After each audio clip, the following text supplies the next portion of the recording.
Students, पिछले कई videos में हम लोगों ने रिलेटिव क्लॉजेस के टॉपिक को बहुत डिटेल में डिस्कस किया है।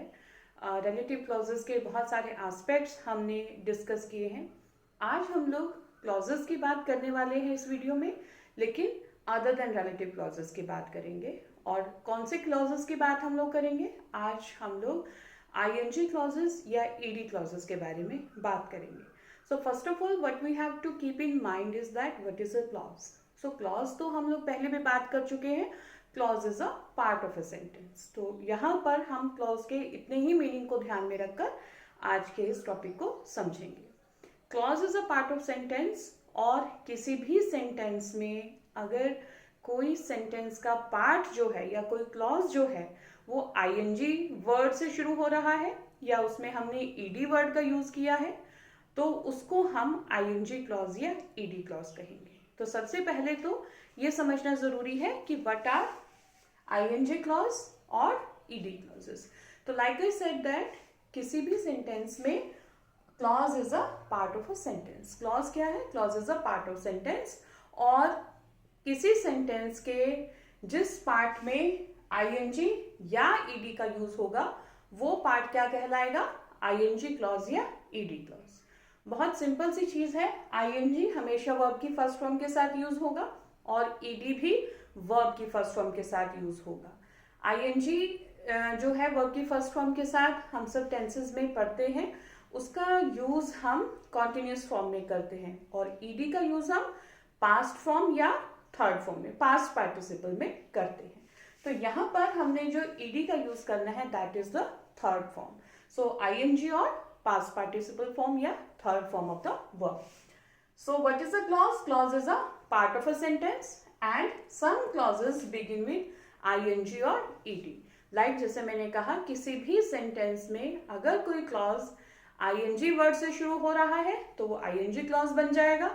अगर वो ed किसी वर्ब के बाद ed लगा है फॉर्म में, ed से शुरू हो रहा है तो वो ed क्लॉज बन जाएगा।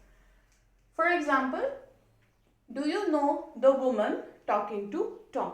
Now, अगर आप इस सेंटेंस को ध्यान से देखें तो यहाँ पर हमने talking to Tom. So this part of the sentence is ing clause. ing clause है क्योंकि यहाँ पर हमने talk verb की first form के साथ ing लगा के talking लगाया है। Talking to Tom, this is the ing clause. Likewise, the boy injured in the accident was taken to hospital. Now in this sentence we have used ed. Injured, injured, ed लग गया, injured बन गया, so ये बन गया ed clause. This is an example of ed clause. So in this type we can use ing clauses or ed clauses into any sentence. Now the second part, the first point tells us about the पहला rule हमने जो समझा वो ये कि what is clause और कहाँ ing और ed clause कैसे बनते हैं। Then second rule says ing clauses tells us about what somebody is or was doing at a particular time.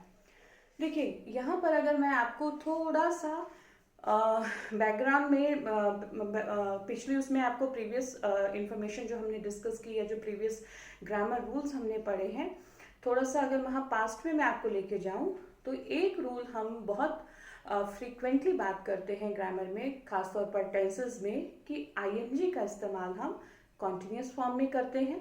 और कॉन्टिन्यूस फॉर्म का मीनिंग होता है कि जब हम किसी पर्टिकुलर टाइम पे किसी होने वाले काम की बात करें। When we talk about some action that is performed, that is being done at a particular time, या अगर आपने मेरे ही लेक्चर्स को सुना होगा तो वहाँ पर हमने इस बात को ऐसे डिस्कस किया है, eight the time of speaking अगर कोई काम हो रहा है तो हम आईएनजी का यूज करेंगे। तो ये वही रूल है। ING clause is used when we talk about somebody और something is doing at a particular time, किसी पर्टिकुलर टाइम पर कोई कर रहा है।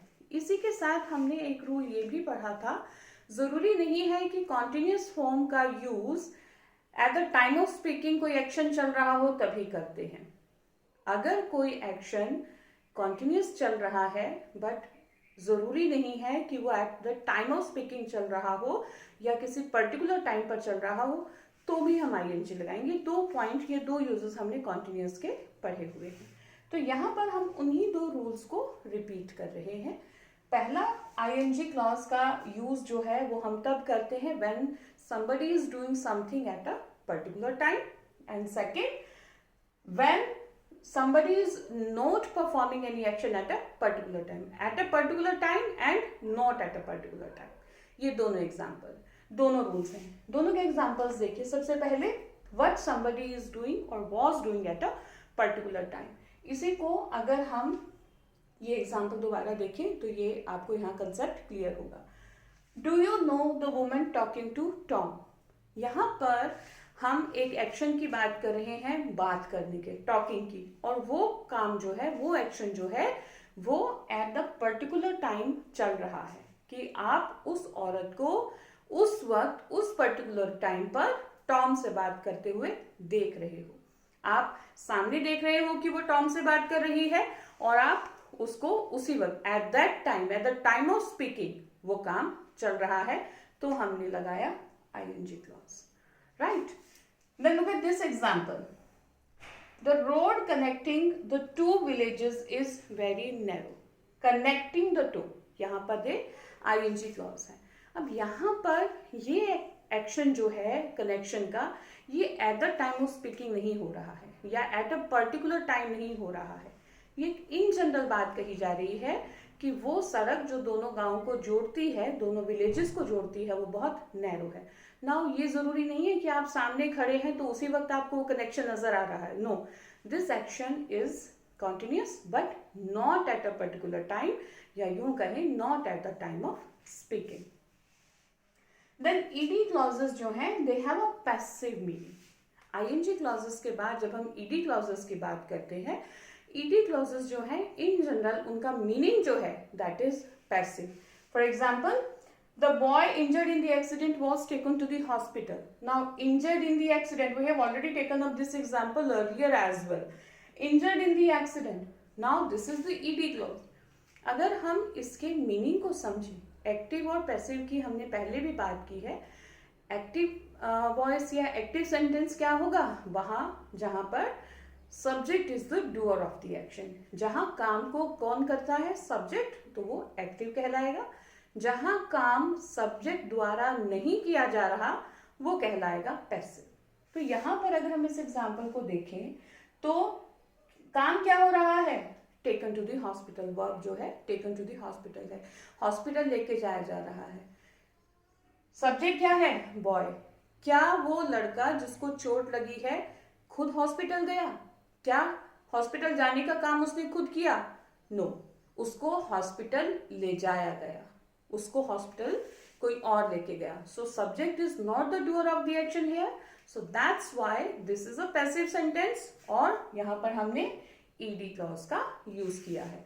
तो यही चीज हमने यहाँ समझी कि ED clauses have a passive meaning, उनका मीनिंग जो है वो पैसिव होता है। देन आईएनजी क्लॉजेस और ईडी क्लॉजेस जो हैं they can be used after there is there was. ये एक सिंपल सा चीज है जो सिर्फ आपकी इंफॉर्मेशन, आपकी नॉलेज के लिए है कि आईएनजी क्लॉजेस या ईडी क्लॉजेस जो हैं उनको हम देयर इज या देयर वाज के साथ भी यूज कर सकते हैं। For example, there were some children swimming in the river, so we have used ING clause here and we have used there here. So this is a simple thing to remember, nothing else. इसमें कोई logic या इसमें कोई बहुत लंबा चौड़ा rule नहीं है। So आज के इसमें टॉपिक में we have discussed in detail about ING and ED clauses.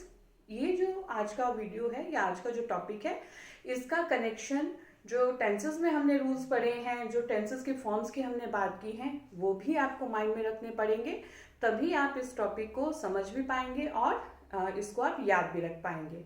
अगर आपको लगता है कि आपको कहीं ना कहीं टेंसेस में कुछ कंफ्यूजन है, काफ़ी दिनों से अगर प्रैक्टिस छूट गई है, तो मुझे कमेंट सेक्शन में बताइएगा।